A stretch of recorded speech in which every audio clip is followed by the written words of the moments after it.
चलिए आज की क्लास में हम ये सीखेंगे कि कैसे जो है लॉन्ग प्रश्नों को ट्रिक से या छोटा करके लिखें, कौन सी लाइन कैसे सेट करना ताकि जो है नंबर आपको अच्छे से अच्छे मिले। तो इसके पिछला वीडियो में भी हमने क्या देखे थे कि प्रश्न को कैसे लिखा जाए, यही तरीका देखे थे। और अभी हमारा चल रहा है पशुपालन। क्या चल रहा है? पशुपालन। तो पशुपालन की हमारी सेकंड क्लास है जिसमें जो पिछले वर्षों में आए हुए हैं प्रश्न उनको हम हल कर रहे हैं। और ये अब हमारी जो है दूसरी क्लास है ना। तो दूसरी क्लास में हमारा जो है सेकंड पार्ट है और सेकंड पार्ट में हम देखेंगे कि कौन कौन से प्रश्न आए थे और उनको कैसे हल करना है ना। तो देखिए सेकंड में आहार एवं पोषण सेकंड है, यानी फीड एंड न्यूट्रिएंट सेकंड, और उसमें हमने वस्तुनिष्ठ प्रश्न हमने देख लिए हैं। तो आज हम देखेंगे प्रश्न। तो सबसे पहले हम देख लेते हैं प्रश्न कौन कौन से आए थे। तो लघुत्तरी प्रश्न में हम देख लेते हैं, ये आया था प्रश्न अच्छी साइलेज के गुण 2023-24 में ये आया हुआ था। इसके बाद में ये सेकंड प्रश्न है साइलेज की कोई दो हानियां बताओ, ये भी आया था 2023 में।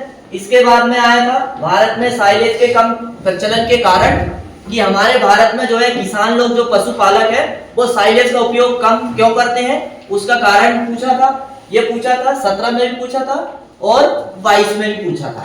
इसके बाद में अगला क्या है, ये पूछा था सॉइलिंग किसे कहते हैं। ऐसे तो सॉइलिंग एक विधि है जिसमें हरे चारे को सीधा काटकर खिलाना, ये सॉइलिंग कहलाती है। ये सॉइलिंग के बारे में 2019 में प्रश्न यहाँ से पूछा गया था और सॉइलिंग का महत्व भी था।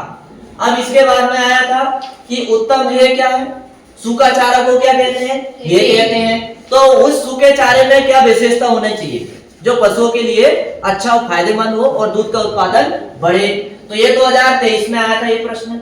इसके बाद में देखिए साइलेज के लाभ, ये प्रश्न जो है काफी बार पूछा गया लगातार। 14 में पूछा, 16 में पूछा, 18 में पूछा और 23 में पूछा। हो सकता है 23 के बाद 24 में नहीं पूछा, 25 में नहीं पूछा, तो 26 में पूरी आने की संभावना इसकी बनती है।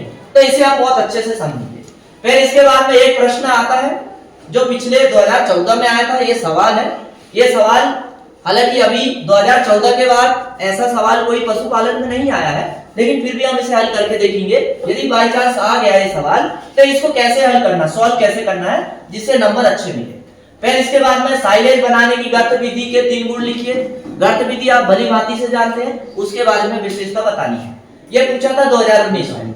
अब हम देखेंगे हे बनाने में आने वाली 3 बाधाएं बताना है। और ये पूछा था 2022 में। तो हे बनाने में सबसे मुख्य बाधा होती है, हे जो है नमी होती है ना, सबसे ज्यादा नमी से मुख्य है नमी की समस्या। फिर इसके बाद में द्विगुत्री प्रश्न में पूछा गया था, क्या पूछा गया था, साइलेज बनाने की गर्त विधि के 3 गुण लिखिए। ये ऊपर भी पूछा गया था। फिर यहाँ पर पूछा गया हे बनाने में आने वाली 3 बाधाएं। ये फिर से आ गया प्रश्न, मतलब क्रॉस हो जाते हैं प्रश्न कभी। उत्तम हे की कोई 6 विशेषता बताना है। फिर इसके बाद में आपके सामने अगला प्रश्न क्या दिया है कि हे क्या है। ये बनाते समय ये तो नहीं पूछा गया, लेकिन इसके अथवा में नीचे कुछ प्रश्न पूछा गया था कि हे क्या है, हे बनाते समय पोषक तत्व की हानि के विभिन्न कारण बताओ। पहले हे की परिभाषा बताना है और फिर हे बनाते हैं तो हमें कौन सा तरीका अपनाना चाहिए जिससे हे में पोषक तत्व बने रहे। नहीं तो कभी कभी हमारा बनाने का तरीका यदि गलत रहता है तो धूप के कारण पोषक तत्व उड़ जाते हैं और जो चारा पशु खाते हैं उनको पोषक तत्व उपलब्ध नहीं हो पाता। तो ये सब चीजों को हमें ध्यान में रखकर ही हे को तैयार करना है। फिर आता है लास्ट प्रश्न है शायद, हाँ जी ये लास्ट प्रश्न है। और ये क्या पूछा है कि पशु खाद्य समस्या के निराकरण के कोई 12 उपाय सुझाइए। ये आया था 2013 और 2015 में। अब खाद्य निराकरण समस्या का मतलब ये होता है कि यदि आप पशुपालन कर रहे हैं तो भोजन कम हो जाता है या अच्छा उनको चारा नहीं मिल पाता, अच्छा भोजन नहीं मिल पाता, इसलिए पशुपालक को क्या है समस्या आती है। अब भोजन अच्छे से नहीं मिल पाएगा तो पशु दूध कम देगा, तो पशुपालक को हानि होगी नहीं। तो हमें कौन सा तरीका अपनाना चाहिए जिससे ये समस्या का समाधान किया जा सके, तो ये प्रश्न में हम देखेंगे। तो चलिए हम एक एक प्रश्न हल करते हैं। आपने भली भांति पूरे प्रश्न समझ लिए हैं कि कौन सा प्रश्न कब आया था। अब हमें एक एक प्रश्न देखना है कि कैसे इनको हल करना है। पहला प्रश्न हमारा ये आता है कि भाई अच्छी साइलेज के गुण बताओ। अच्छी साइलेज के गुण बताओ। तो ऐसे तो अच्छी साइलेज के गुण आप ओरल भी बता सकते हैं कि साइलेज में क्या है, किसी प्रकार की दुर्गंध नहीं आनी चाहिए, नहीं आनी चाहिए नहीं। Yes sir. पहला, साइलेज में किसी प्रकार की फफूंद नहीं होना चाहिए। दूसरा, और साइलेज जिस फसल से बनाया गई हो उस फसल में पत्ती की मात्रा अधिक होनी चाहिए कि नहीं? Yes sir. है कि नहीं? ऐसे तो आप ओरल भी बता सकते हो, लेकिन यहाँ पर दिया क्या है, तो हमको इस तरह से समझना है कि अच्छी एक साइलेज है, उसका पीएच मान यदि हम देखें, ये प्रश्न काफी बार आता है, विकल्प में भी पूछ लेता है, तो उसका पीएच मान कितना होना चाहिए? 3.5 से 4.5 होना चाहिए।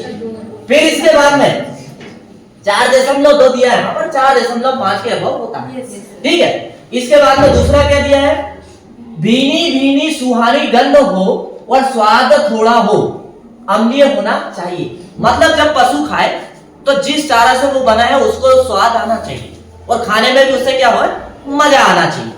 फिर इसके बाद में फफूंदी तथा किसी प्रकार का चिपचिपापन नहीं होना चाहिए। यदि ऐसे चिपचिपापन या